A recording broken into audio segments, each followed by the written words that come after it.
Saudara,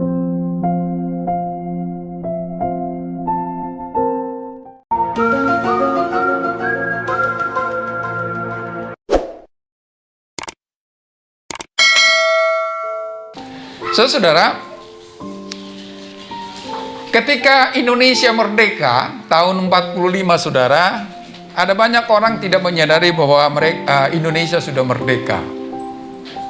Kenapa? Karena para pejuang kita waktu itu berjuang dengan istilah yang kita kenal gerilya, gitu ya, bergerilya di hutan-hutan, saudara. Sementara mereka masih di hutan, ternyata Soekarno-Hatta sudah memproklamasikan bahwa Indonesia merdeka. Namun, orang-orang yang ada di hutan sana tidak menyadarinya, sehingga mereka merasa masih dijajah oleh Belanda, saudara. Saudara, di hari Natal ini kita diingatkan bahwa kemerdekaan sudah Tuhan sediakan. Jangan bergerilya lagi, saudara-saudara. Kalau saudara masih bergerilya dalam hidup ini, saudara tidak akan sadar bahwa kemerdekaan itu sudah Tuhan siapkan. Bapak Ibu, firman Tuhan berkata ketika sudah genap waktunya, Allah mengutus anaknya dalam rupa daging. Artinya apa, Bapak Ibu? Berita itu sudah terjadi, saudara. Sudah genap. Jangan lagi hidup dalam kegelapan. Barangkali kita berkata begini, ya saya kan sudah percaya Yesus, saya sudah Kristen. Puji Tuhan, haleluya. Bersyukurlah kita menjadi orang Kristen.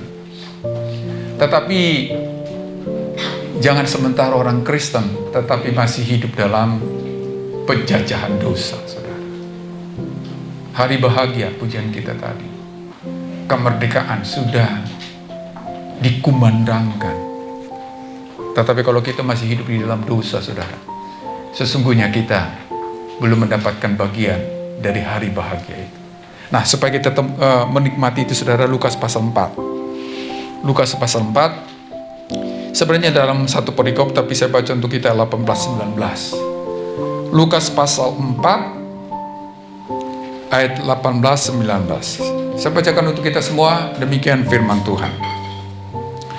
Roh Tuhan ada padaku, oleh sebab Ia telah mengurapi aku untuk menyampaikan kabar baik kepada orang-orang miskin, dan Ia telah mengutus aku untuk memberitakan pembebasan kepada orang-orang tawanan dan penglihatan bagi orang-orang buta, untuk membebaskan orang-orang yang tertindas, untuk memberitakan tahun rahmat Tuhan telah datang. Lalu Tuhan Yesus berkata ayat 21, lalu Ia mulai mengajar mereka, katanya, pada hari ini, hari di mana itu, saudara? Hari di mana Yesus membaca nats itu, yaitu 18-19. Genaplah nas ini sewaktu kamu mendengarnya. Itulah firman Tuhan yang perlu kita renungkan di perayaan Natal ini, saudara. Namanya juga perayaan, ya saudara, berarti mengingat. Terkadang, saudara, kita mengingat hanya selebrasi, saudara, hanya pesta. Padahal sebenarnya kalau saudara berulang tahun, itulah momen terbaik sebenarnya untuk mengingat perjalanan hidup. Adakah sesuatu yang perlu kita syukuri atau sesuatu yang perlu kita perbaiki? Banyak orang bernatal hari ini hanya merayakannya, saudara. Makanya tidak jarang menjadi sesuatu yang negatif terjadi di hari Natal. Orang menunggu Natal supaya pesta, gitu loh, saudara, ya. Jadi Natal itu pesta, bukan hanya di orang Kristen. Masuklah ke mal-mal sekarang, saudara. Belakangan ini agak berkurang memang. Sebelum saudara kita itu di bredel ininya, lembaganya, dulu itu semarak mall, saudara.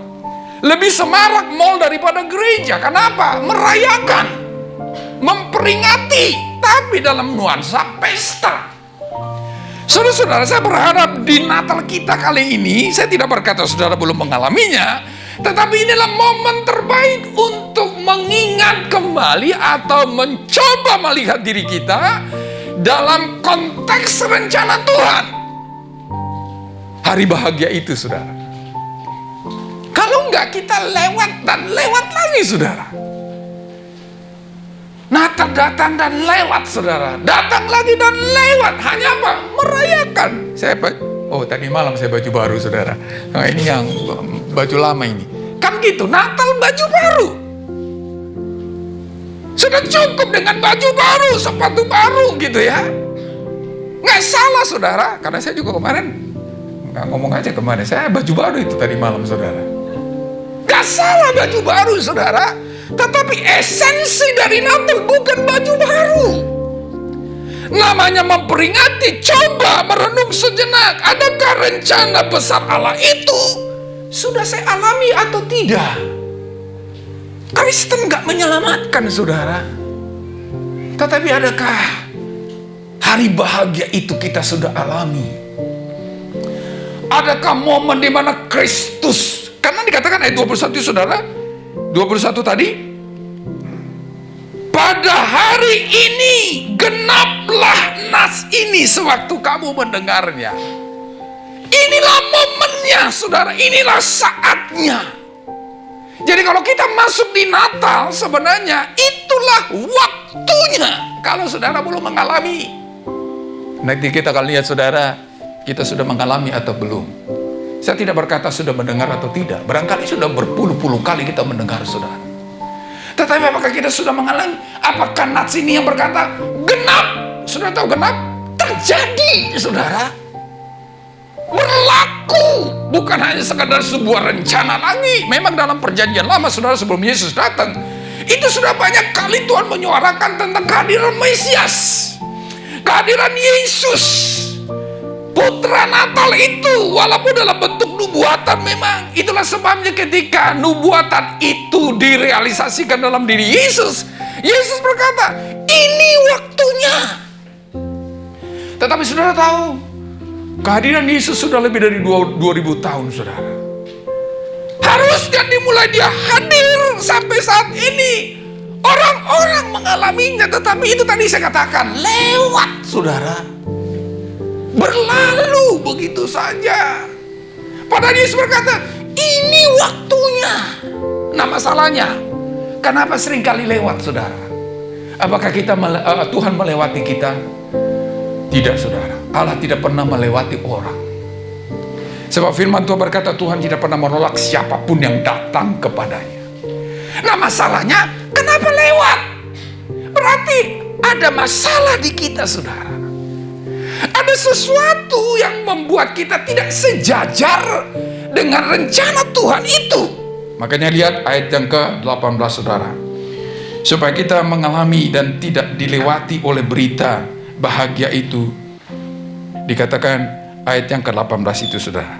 Ayat 18. Saya bacakan lagi. Roh Tuhan ada padaku, oleh sebab ia telah mengurapi aku untuk menyampaikan kabar baik kepada orang-orang miskin. Ada kabar baik, saudara, dari kelahirannya, dari kehadirannya, yang perlu kita sikapi, yang perlu kita respons. Sebab tujuan dari kedatangannya bukan hanya sekedar lahir, bukan sekedar ada dalam keluarganya Maria, bukan sekedar punya murid 12 orang dan ribuan orang yang mau coba mengikuti dia, bukan sekedar memberikan keajaiban, bukan sekedar ingin membangkitkan orang mati dan keajaiban yang lain. Tanpa datang ke dunia pun dia bisa lakukan itu. Tetapi ingat, kenapa mesti datang? Kabar baiknya bukanlah ketika kita sembuh dari sakit, saudara. Bukan ketika kita diangkat dari perekonomian kita, dari kejatuhan kita, bukan. Tetapi kabar baik yang dia sampaikan adalah kabar di mana ada penyelesaian dosa, saudara. Sadarkah Anda bahwa kedatangannya berurusan dengan dosa kita? Lalu kita coba berpikir, kenapa harus datang? Karena dosaku. Kan gak ada masalah bagi Tuhan kalaupun kita binasa semua karena dosa kita, karena upah dosa adalah maut. Gak ada persoalan bagi Tuhan. Tapi luar biasa, saudara, Yohanes 3:16 berkata, karena besar kasih Allah bagi kita orang berdosa ini. Jadi bukan karena begitu besar kasih Allah akan dunia ini supaya manusia yang akan diselamatkan memuji memuliakan Dia, bukan saudara. Jelas di sana dikatakan karena begitu besar kasih Allah akan dunia ini sehingga, saya potong itu sudah, saya loncat. Yang bilang nanti saya potong, saya loncat itu. Sehingga siapa yang percaya kepadanya tidak binasa. Inilah tujuan kedatangannya saudara. Walaupun oleh karena itu dia harus menderita saudara. Mulai dari kelahirannya dia sudah menderita.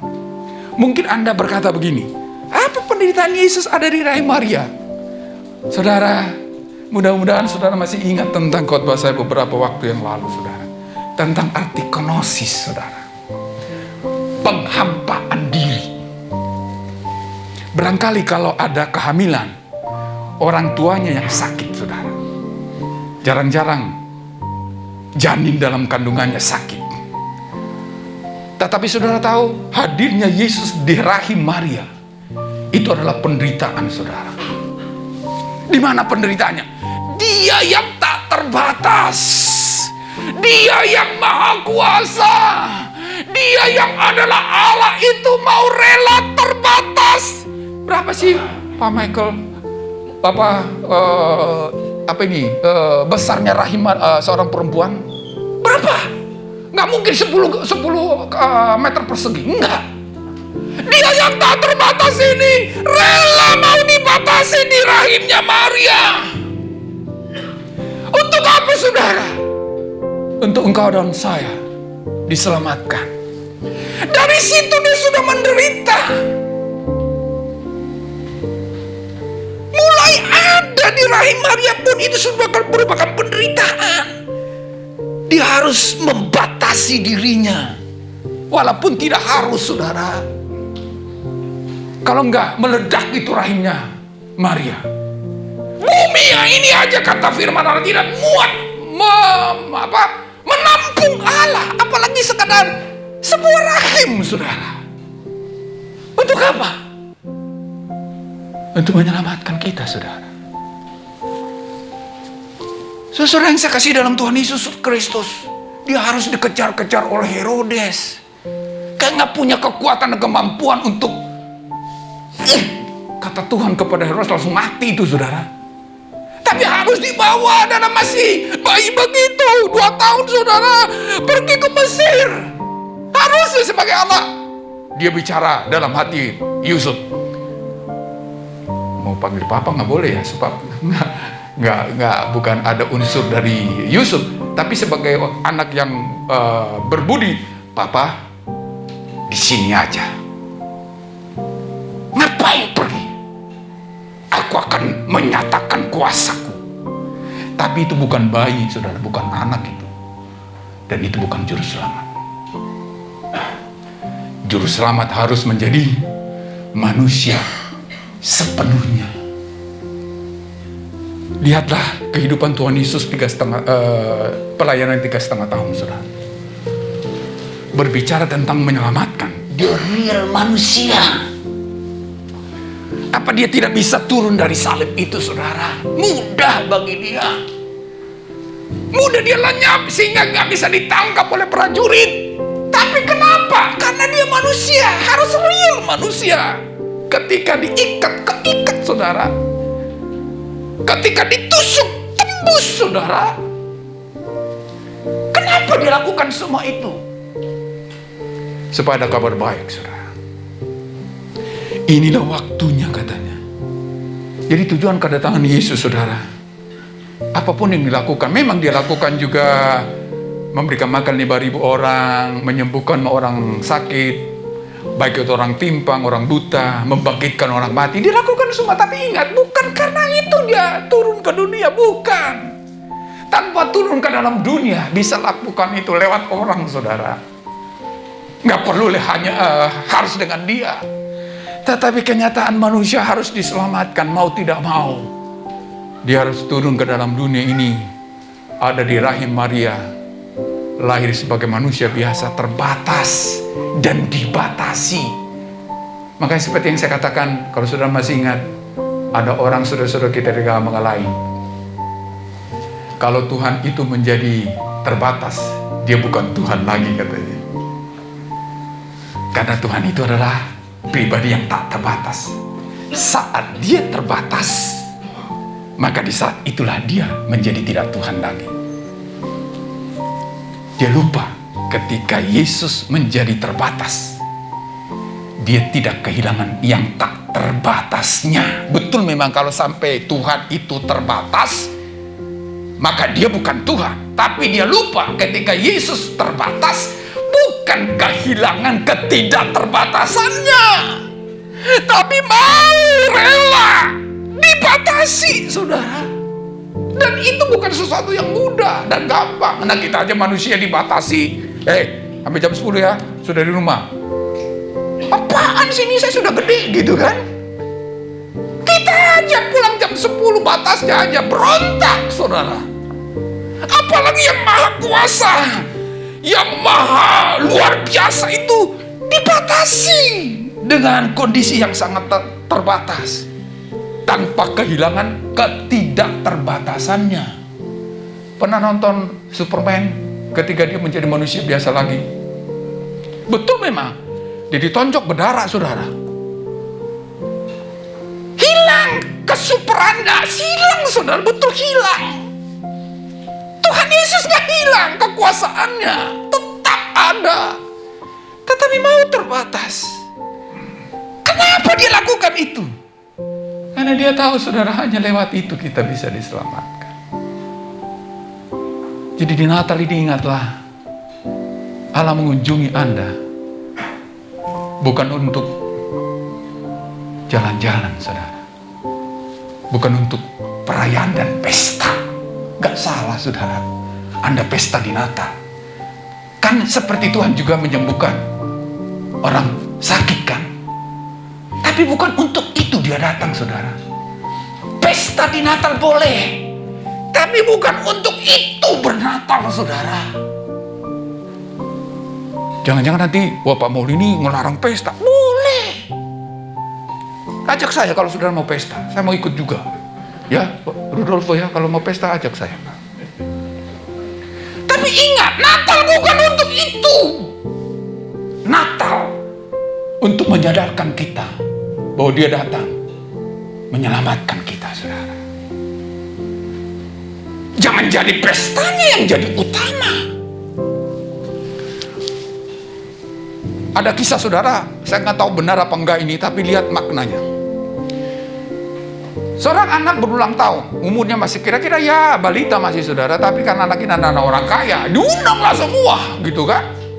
Pembesar-pembesar, orang-orang kaya. Ini di Eropa sana, saudara, di barat sana. Pesta, saudara. Biasanya karena musim dingin barangkali, orang pakai jas atau jubah kan, karena dingin. Khususnya orang disambut luar biasa, pesta besar, yang ulang tahun balita, saudara, karena orang kaya kan gitu. Harga pestanya pun miliaran, saudara. Dia tuh sultan-sultan sekarang gitu kan. Ulang tahun masih 5 tahun, habis uang ratusan juta. Ya, sebab gimana kan ratusan? Udah undang macam-macam, pembesar. Makanannya kan harus yang enak-enak. Datanglah tamu, saudara, membawa jubah atau apa, saudara, untuk musim dingin itu. Dikasih, lalu petugas lempar, dikasih petugas lempar, dikasih petugas lempar. Orang pesta, saudara. Satu titik mereka sadar, yang kita rayain di mana? Mereka lupa yang dirayain itu di mana posisinya, saudara. Sibuk dengan pesta. Selidik punya selidik, nggak ketemu, saudara.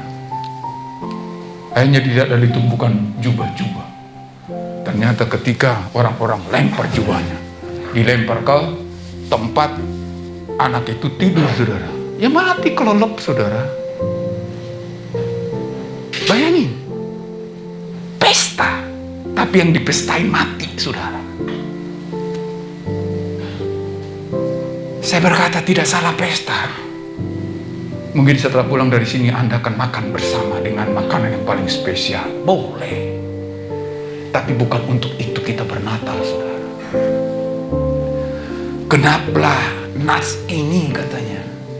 Dia datang untuk memberitakan kabar baik. Kabarnya apa? Yesus peduli atas hidupmu, saudara-saudara. Yesus mau supaya engkau tidak binasa, saudara-saudara.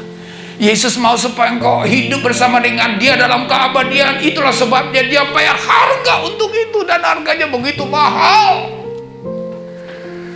Bukan sekedar lahir lalu balik lagi ke surga. Enggak, saudara. Dia melalui proses manusia biasa.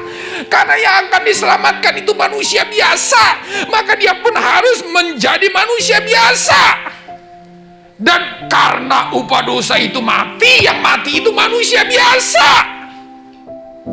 Dan rela dia lakukan itu, saudara, hanya untuk kita.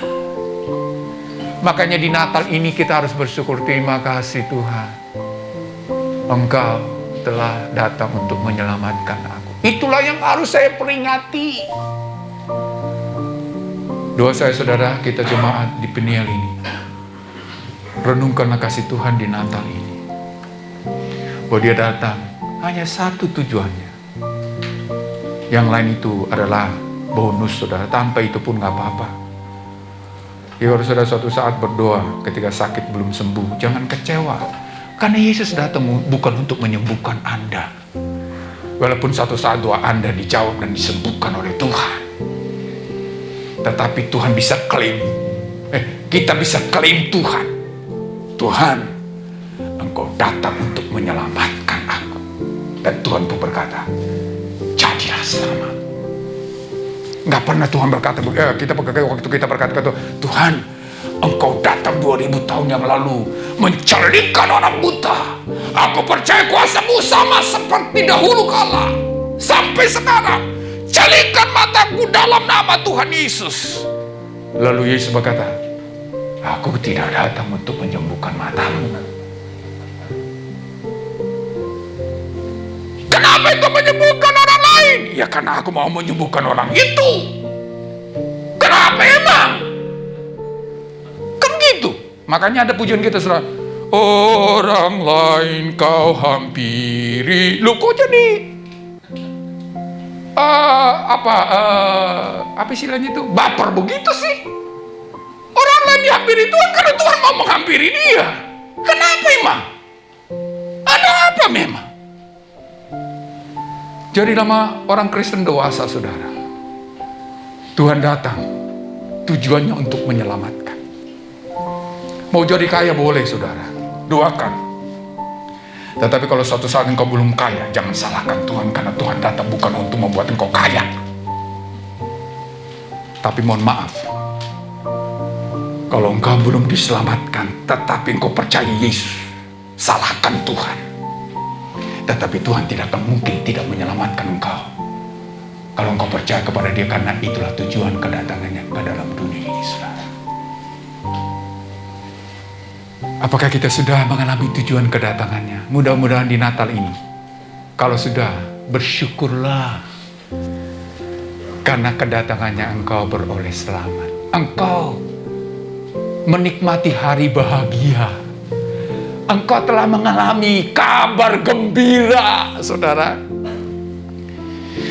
Memberitakan pembebasan, memberitakan penglihatan, memberitakan kelepasan. Itulah yang Tuhan kerjakan, saudara. Dan doa saya bagi kita semua, kita sudah mengalaminya. Amin. Bersyukurlah. Syukurilah di Natal itu, saudara. Tuhan, terima kasih. Kalau bukan karena Engkau datang ke dalam dunia, aku binasa. Itu yang pertama, saudara. Kalau kita mau melihat kedatangan Kristus yang lahir ke dalam dunia. Nah, masalahnya sekarang, apa respons kita, saudara? Apa respons kita? Mari kita coba baca lagi kata-kata yang dipakai di sana. Menyampaikan, memberitakan, ya, menyampaikan kabar baik, memberitakan pembebasan, memberitakan penglihatan, memberitakan tahun rahmat, saudara. Menyampaikan. Saudara pernah ke mall dan dengar sesuatu pengumuman saudara? Mohon perhatian, Tony disuruh menghadap ke counter katanya. Saudara dengar kan? Tapi kita jalan aja itu saudara. Kalau ditanya nanti, apa sih tadi pengumumannya? Gak tahu tuh. Duh, padahal dengar. Padahal begitu saudara. Karena mungkin merasa itu bukan nama kita.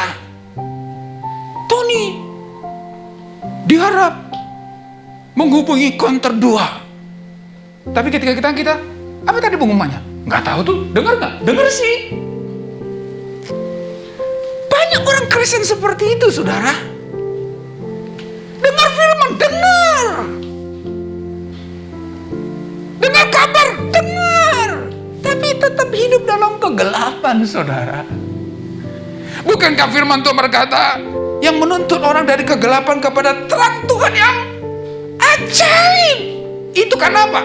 Ada respons yang positif pada berita itu saudara. Jadi sikap yang harus kita miliki agar Natal itu menjadi hari bahagia buat kita saudara. Responi firman Allah. Beri telingamu bukan sekadar untuk mendengar, tetapi untuk boleh mengalami berita itu saudara. Kalau Tuhan mau melawat hidup kita yang sudah datang itu saudara, berilah dirimu untuk firman Allah.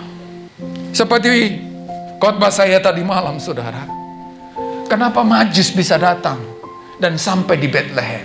Padahal itu kan sekarang mah udah ada saudara. Ada map, gampang.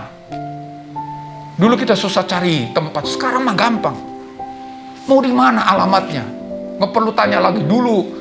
Saudara, dulu saya pernah sama keluarga pergi ke Bandung, belum ada map itu saudara.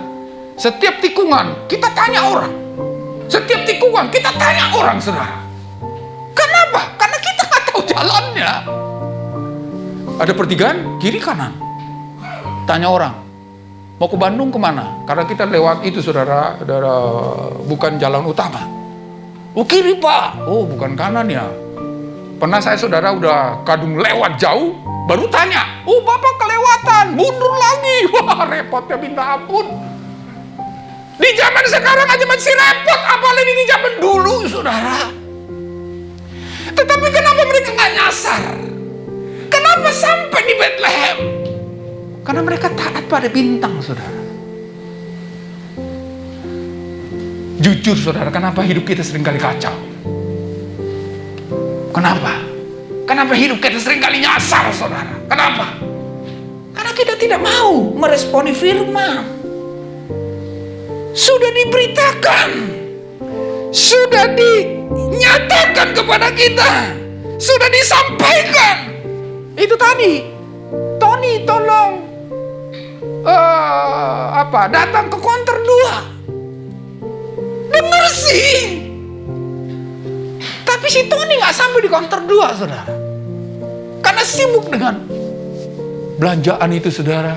Waduh enak nih sepatunya baru lagi.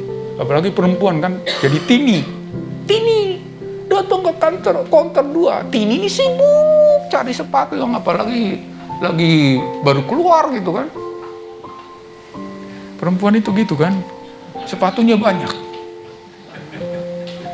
Disenyum itu istri saya. Kenapa? Itulah perempuan pak katanya. Ya memang, saya laki-laki sih, saya jadi nggak tahu saya. Harus matching katanya. Jadi karena sibuk cari-cari, ya nggak dengar sudah. Dengar sih, dengar. Tini harap ke counter 2. Ya Tini yang dengar Tini itu sibuk saudara. Makanya 2000 tahun sudah berlalu, orang belum bisa menikmati hari bahagia itu saudara. Belum. Karena tidak meresponinya. Nah coba kita koreksi hidup kita. Apakah kita sudah memberikan respons yang betul terhadap berita itu? Kalau ya, maka hidup kita pasti diubahkan saudara. Saudara mari perhatikan di sepanjang Alkitab. Setiap orang yang ketemu dengan Tuhan Yesus pasti diubah, saudara. Nggak pernah nggak diubah. Jadi kalau kita betul-betul memberi respons yang betul dan benar terhadap berita itu, kita pun pasti diubahkan. Itu tadi karena dosa, mungkin kita suka benci sama orang, suka simpan sakit hati, suka dendam. Itu memang, jangankan jemaat biasa, pendeta pun masih dendam hari ini, saudara. Mudah-mudahan itu bukan saya, karena saya pendeta soalnya. Tetapi kalau kita sudah memberi respons yang positif, memang dulu kita dendam, dulu aku buta lah, sekarang makin buta. Oh enggak, celiklah. Jadi kalau saudara masih suka dendam hari ini, suka dengki karena tetangga mobil baru, kita carry melulu gitu ya, saudara tahu arti carry itu? Bukan kere Pak, carry.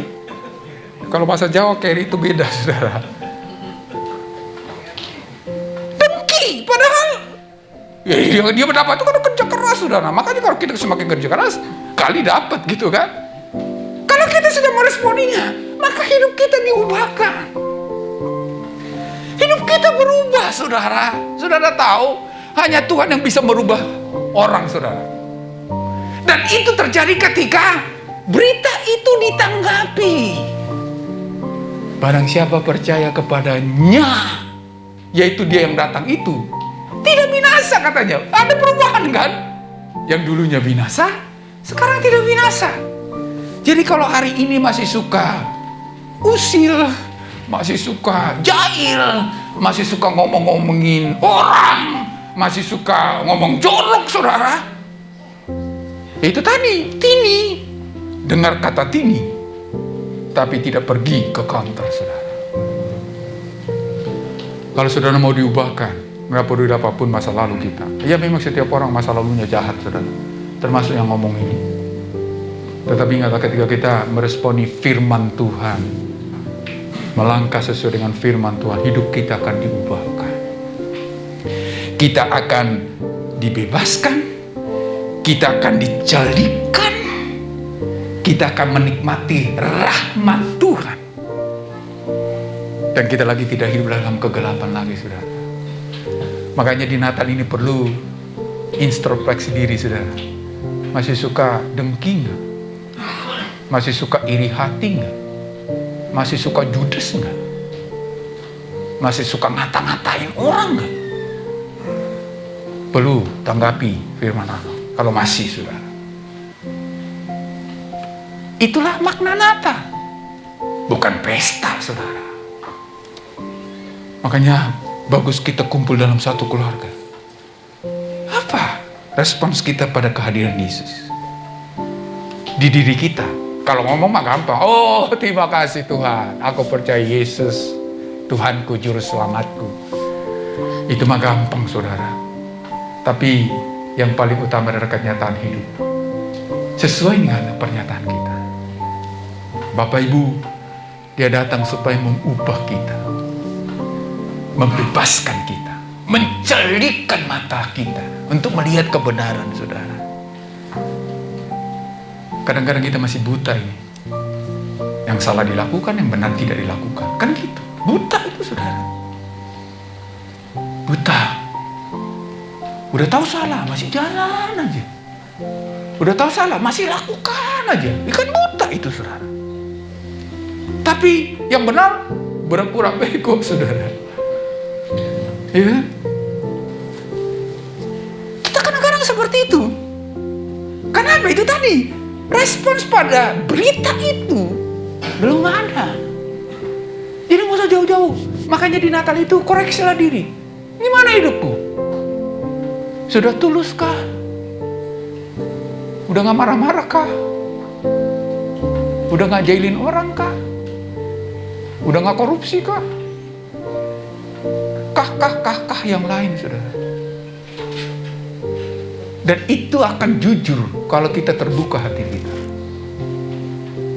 Nggak usah buat pernyataan. Oh, aku udah ke gereja. Ya, saudara tahu.